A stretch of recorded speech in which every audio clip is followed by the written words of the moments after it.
All right, finally made it back to the motorcycle here. I'm gonna put the air cleaner back on. I am gonna put the old air filter back in. That's all I have at the moment. All I'm trying to do right at this very second, I haven't even cleaned it up yet. I just want to get it to a point where it'll run. So I'm gonna put the air cleaner back on there real quick. I'm gonna put the tank back on there real quick. I want to get some gas in that tank as well to keep it from flash rusting. But anyway, I'm just going to throw it together real quick. I don't even have a new battery. I'm just going to jump it off. I just want to hear it idle because I know that there's many other things on this bike that needs to be at least looked at, if not gone through or replaced. I had 2 bad tires, so I'm not even going to be able to drive it. I'm just going to be able to let it sit here and idle for a little while. I just want to hear it run before I put a lot more money into it. So, I do whatever it takes to get it running first, the bare minimum, and then we'll go from there. That way I'm not sinking a whole bunch of money into something that may not even run. I don't think that's going to be an issue. This was very well taken care of as we seen as we went along with the build, rebuilding the carburetors, but just to be safe. So here we go, putting the air cleaner in.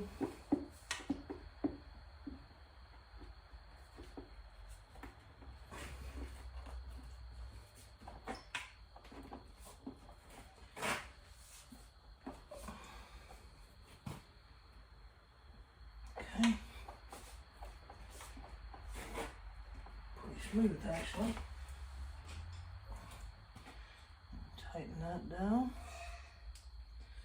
Now, as you go, you want to make sure that you're double checking everything as you go. For instance, just a second ago, off camera, unfortunately, I was checking my throttle. See, it springs back perfectly right now, but it wasn't.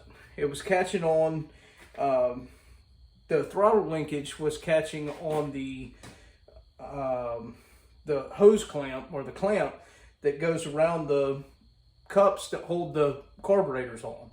So I had spun that into the wrong area and it was hitting the throttle linkage. It's a good thing I caught it before I put all this stuff back together.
Okay, so I've tightened the air cleaner down.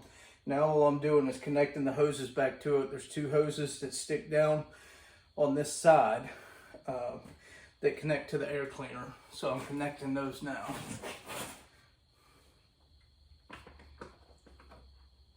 I've only got a couple hoses left to connect.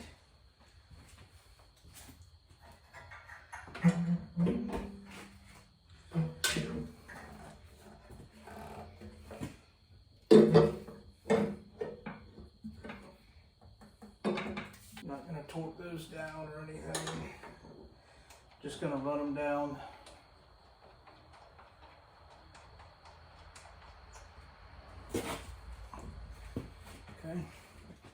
Okay, so here is my fuel level sensor. You know, it had that long rod on there, but it was really corroded, really bad. What I did is I snapped the end of it off. And the only reason I did that is so that I can use this as a plug to keep the gas tank from leaking. My buddy that owned this bike told me that didn't really have a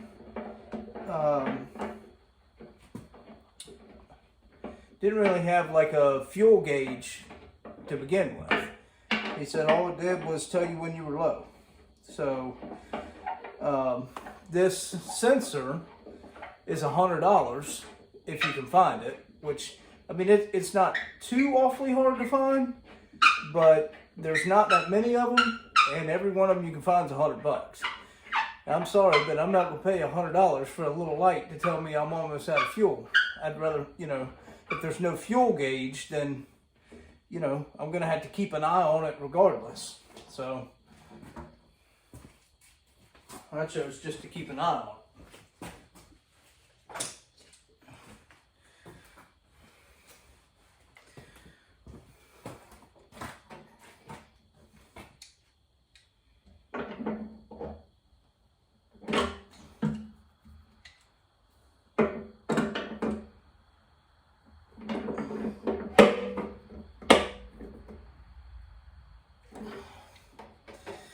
May have to take this tank right back off because I haven't put the petcock on it yet, and that's probably going to be extremely hard to do from underneath. Let me look at that.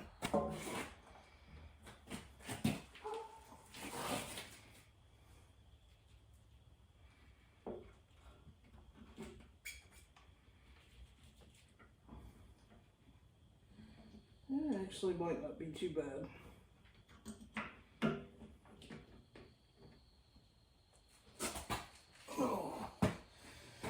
Okay, everything is plugged in.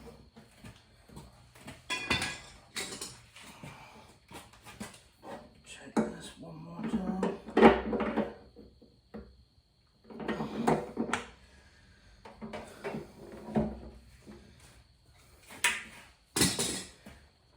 Gonna put a little bit of fuel in it, not a whole lot, because if we have any leaks or anything, we want to make sure that we catch it before we fill the tank up.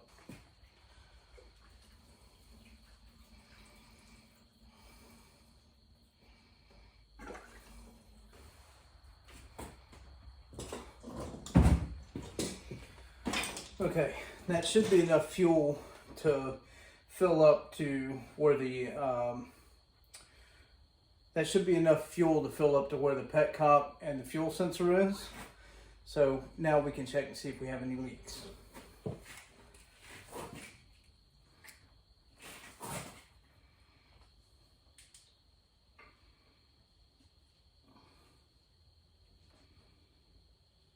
Okay. So at first glance, we do not. That is subject to change overnight. So we're going to leave it where it's at. I'm going to now apply power to it for the first time in roughly 6 years. So one of the main things we want to watch for is we want to go slow, right? We want to make sure that when we connect power, we're watching and smelling for any kind of burned wires or smoke, anything of that sort. So we have no idea what's happened in the last 6 years this thing's been sitting. So just gonna go slow with it.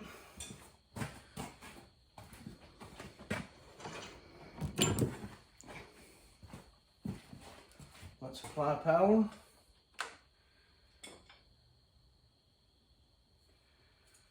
Okay.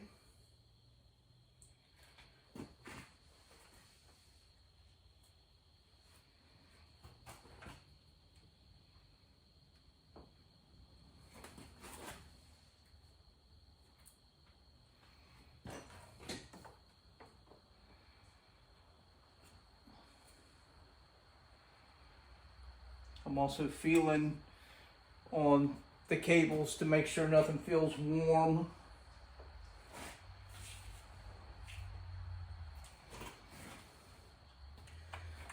Okay, I'm gonna put the key in. I don't even know how many miles this thing has on it yet. Turn it to on.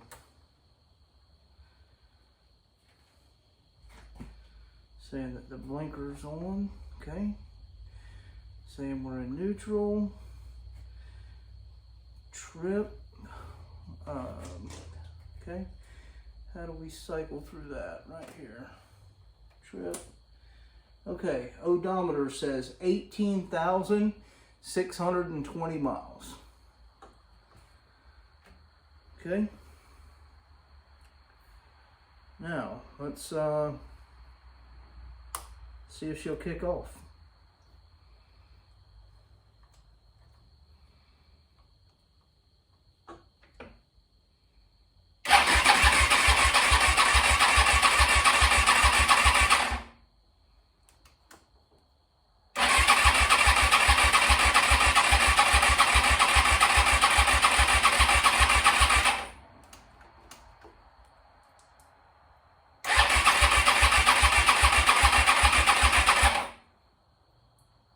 We got a pretty good fuel leak now. Ooh, okay.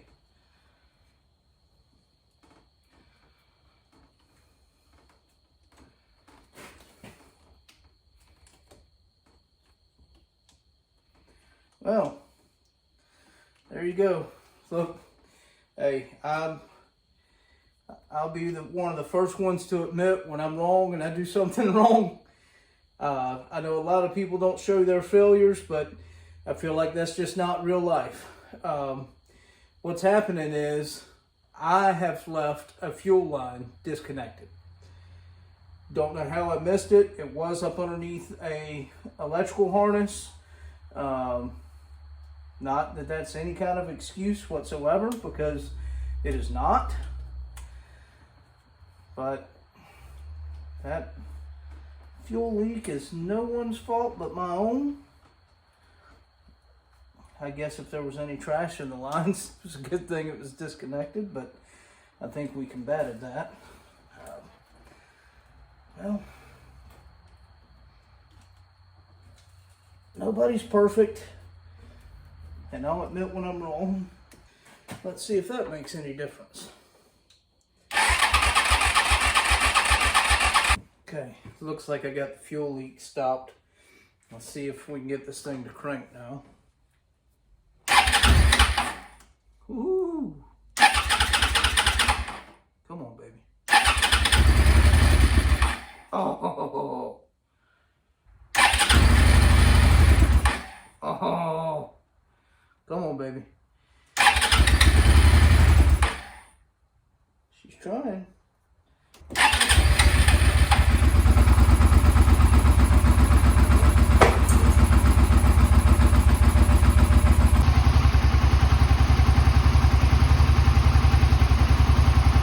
Okay, I've been playing with the throttle quite a bit. Let's see if it's made any difference.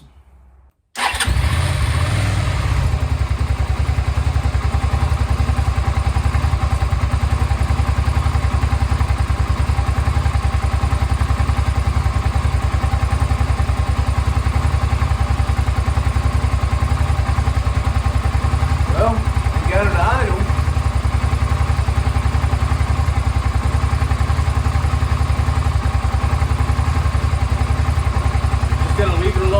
let it idle for a while. It hasn't run in 6 years.